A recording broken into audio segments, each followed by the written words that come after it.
I'm so happy you're here today for another deep dive into the teachings of A Course in Miracles. Today we're exploring Chapter 16, and specifically its first section called True Empathy. Now I know what you might be thinking. Empathy? That's something we already understand, right? We've all heard about empathy. We've been told to practice it, to feel what others feel, to put ourselves in someone else's shoes. But here's the thing. The Course is about to challenge everything we think we know about empathy. And trust me, this is one of those moments where ACIM takes a concept we're familiar with and completely turns it upside down. Chapter 16 is titled The Forgiveness of Illusions, and that's no accident. Everything in this chapter is about learning to see past what isn't real, learning to look beyond the stories we tell ourselves, the identities we've constructed, the pain we think defines us. And empathy, as the Course teaches it, becomes a powerful tool in this process, but not the kind of empathy the world teaches. Not the empathy that says, I feel your pain, I understand your suffering, let me join you in it. That's not what true empathy is about at all. Think about it for a moment. How many times have you tried to help someone by diving into their problem with them? How many times have you listened to a friend's struggle and felt yourself getting pulled into their anxiety, their fear, their sense of hopelessness? It feels like connection, doesn't it? It feels like compassion. But the Course is going to show us something different.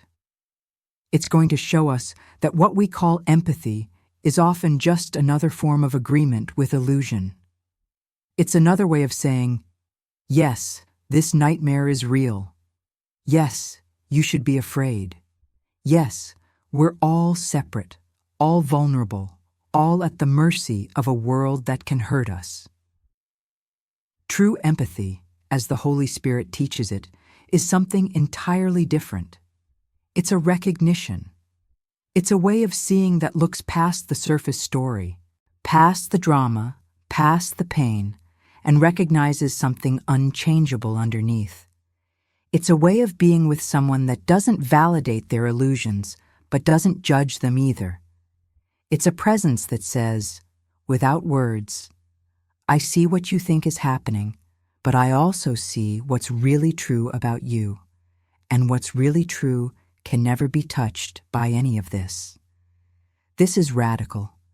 This challenges everything we've been taught about being a good person, about being compassionate, about being there for others. And yet, as we go deeper into this section, you'll see that this is actually the only way to truly help anyone. Because when we join someone in their illusion of separation, we're not helping them wake up from it. We're just agreeing to dream together. So in this video, we're going to look closely at what true empathy actually is. We're going to explore the difference between the ego's version of empathy and the Holy Spirit's version. We're going to see how projection works, how what we see in others is always a reflection of what we believe about ourselves, and we're going to discover how true empathy becomes a bridge, not to another person's pain, but to the truth that sets everyone free. This is Chapter 16, Section 1. This is true empathy. Let's explore this together. Let's start with something we all do, probably every single day. Someone comes to us with a problem. Maybe it's a friend who's anxious about work, a family member going through a breakup, or even a stranger sharing their frustration online. And what do? We listen. We nod. We say, I know exactly how you feel. We might even share a similar story from our own life.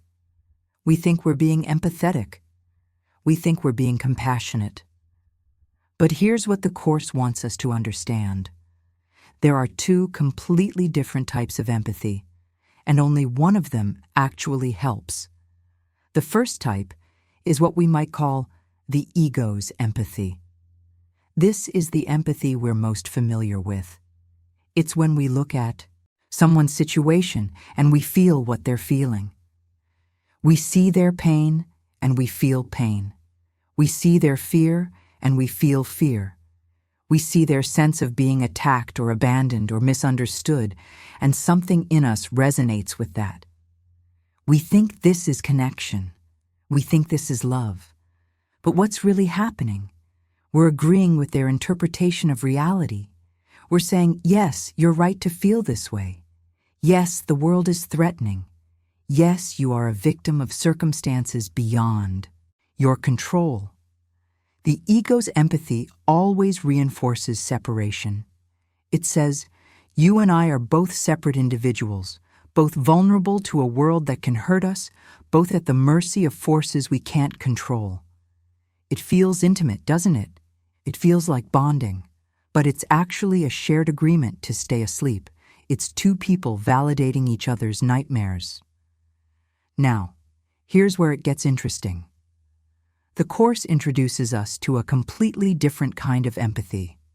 True empathy. The empathy of the Holy Spirit. And this empathy doesn't work the way we expect. True empathy doesn't look at someone's pain and say, I feel what you're feeling. Instead, it looks past the pain to what's actually true. It recognizes that what we're seeing in someone else, what we're reacting to, is always a projection of something within ourselves. This is huge. True empathy understands that when we see suffering in another person, we're actually seeing our own belief in suffering. When we see fear in someone else, we're seeing our own fear projected outward. The Holy Spirit's empathy doesn't join in the illusion. It recognizes the illusion for what it is. And in that recognition, there's a kind of freedom that the ego's empathy can never offer. Think about the difference. The ego's empathy says, I feel your pain. The Holy Spirit's empathy says, I see past the pain to what's eternally true about you. The ego's empathy says, let me carry this burden with you. The Holy Spirit's empathy says, this burden was never real to begin with. The ego's empathy binds us together in shared suffering. True empathy offers a way out. This isn't cold. This isn't uncaring. Actually, it's the deepest form of care imaginable, because true empathy refuses to validate the lies we tell ourselves. It refuses to agree that we're small, limited, vulnerable beings at the mercy of a cruel world. Instead, it holds space for the truth. And that truth is what heals. So now we need to talk about projection, because this is where true empathy really starts to make sense. And I'm going to be honest with you. This concept can feel uncomfortable at first. It challenges us. It asks us to look at something we'd rather not look at. But stay with me, because this is where real transformation happens. Here's what the Course teaches. Everything we see outside of ourselves is a projection of what we believe inside. Everything. That person who irritates you, that's showing you something about yourself. That situation that triggers anxiety, that's revealing a belief you're holding. When we see weakness in someone else, we're projecting our own fear of being weak.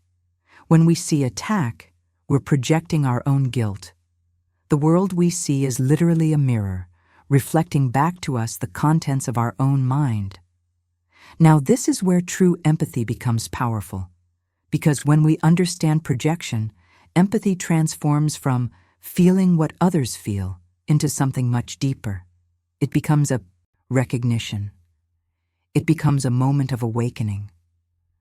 When someone comes to us with their pain, their fear, their anger, true empathy doesn't just react to what they're showing us. It recognizes that what they're showing us is the same illusion we've been believing ourselves. It's the same separation, the same guilt, the same fear, just wearing a different costume. Let me give you an example. Imagine someone tells you they feel abandoned, unloved, forgotten by the people who matter most to them. The ego's empathy says, "Oh, I'm so sorry. That must be terrible. People can be so cruel." It validates the story. It agrees that abandonment is real, that love can be taken away, that we're all vulnerable to being left alone. But true empathy? It recognizes something different. It sees that this person is projecting outward a belief they hold about themselves. They believe they're unworthy of love. They believe they're separate from the source of all love. And they're seeing that belief reflected in their relationships. True empathy doesn't judge this. It doesn't say, "You're wrong to feel this way." But it also doesn't agree with the illusion. Instead, it holds a different vision. It sees past the story of abandonment to the truth. This person has never been separate from love, not for a single instant. They can't be abandoned because they're part of something that can never be broken. The feeling of abandonment is real to them, yes. But what caused the feeling?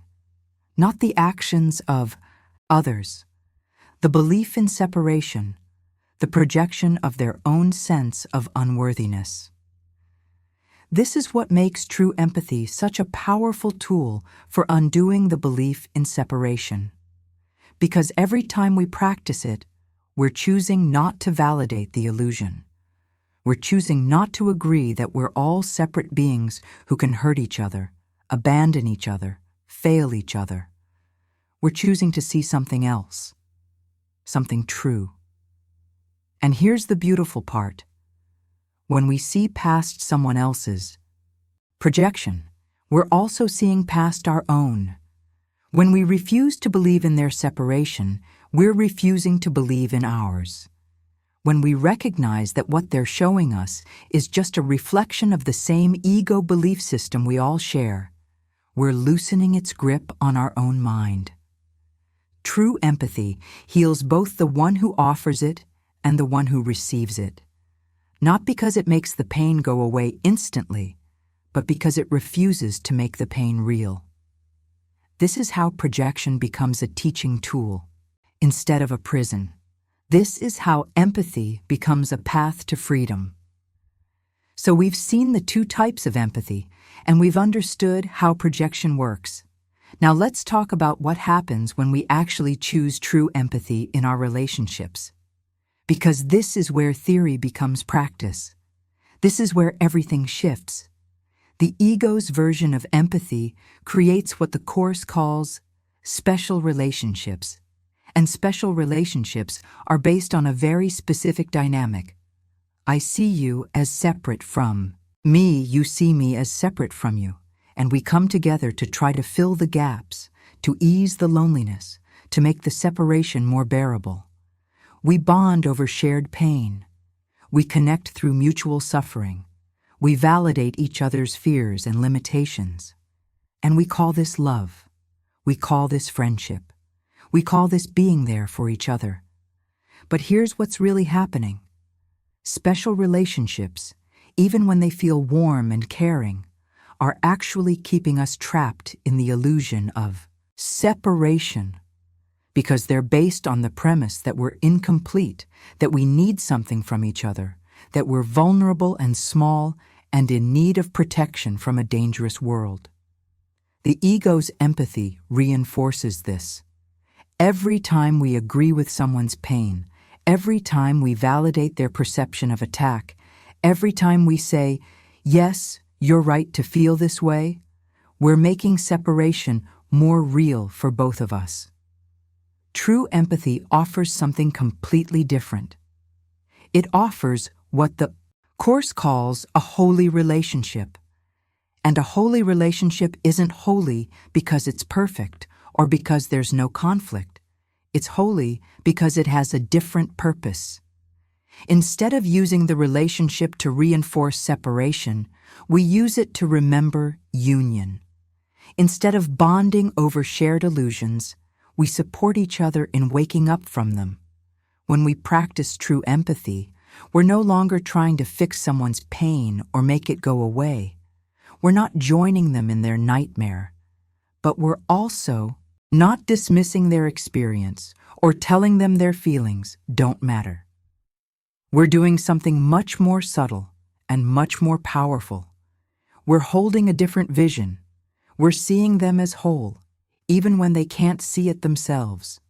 We're refusing to believe in their separation from God, even when they believe it completely. This is what liberates, not our sympathy, not our agreement with their suffering, but our quiet, steady refusal to see them as anything less than what they truly are. This is the gift of true empathy. It doesn't imprison us in shared pain. It offers a way out. Now, let's be practical.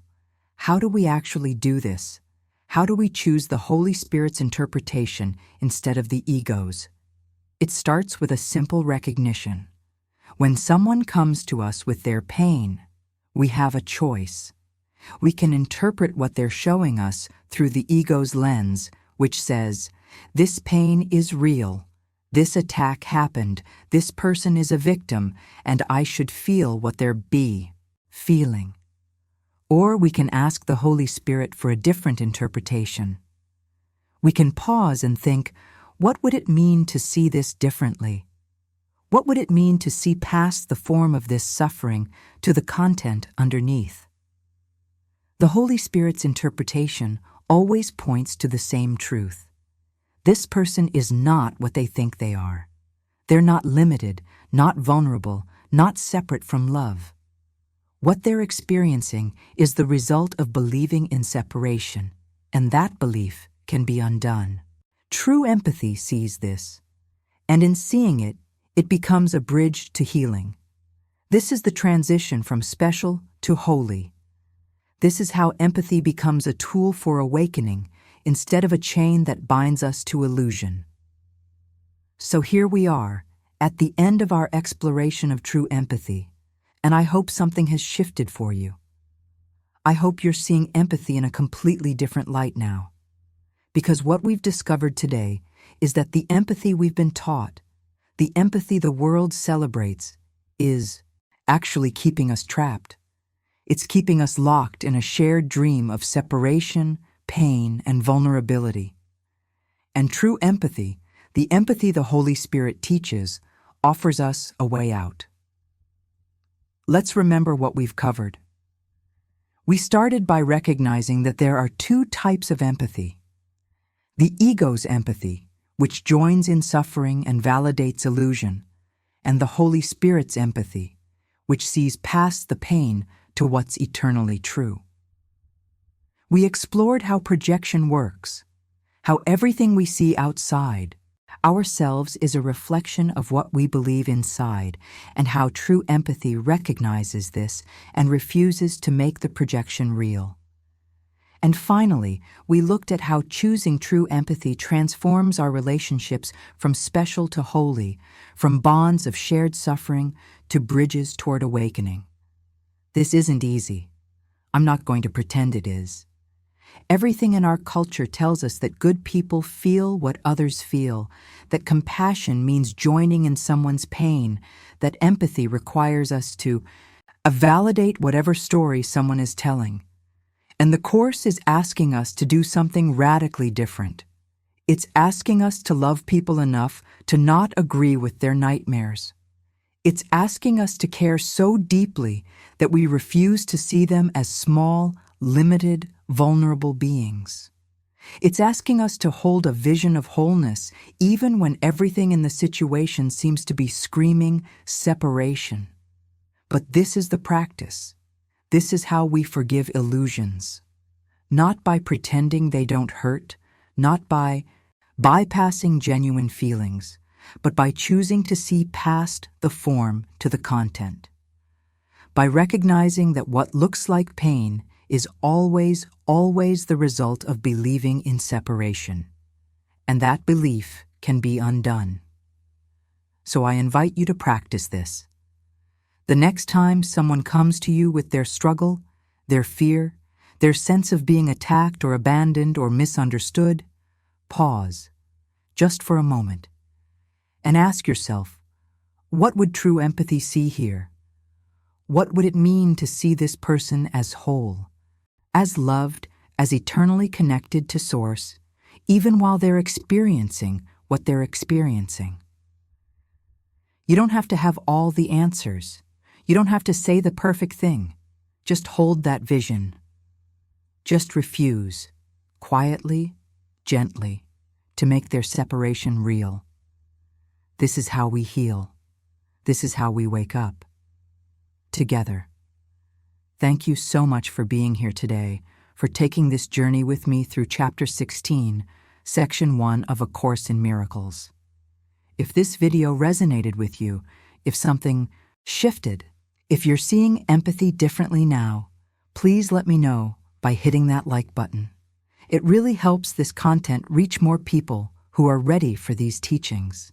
And if you haven't already, subscribe to this channel and turn on notifications so you don't miss any of our deep dives into ACIM. We're going through this course together, section by section, uncovering the radical teachings that have the power to transform everything. Share this video with someone who might need to hear this message.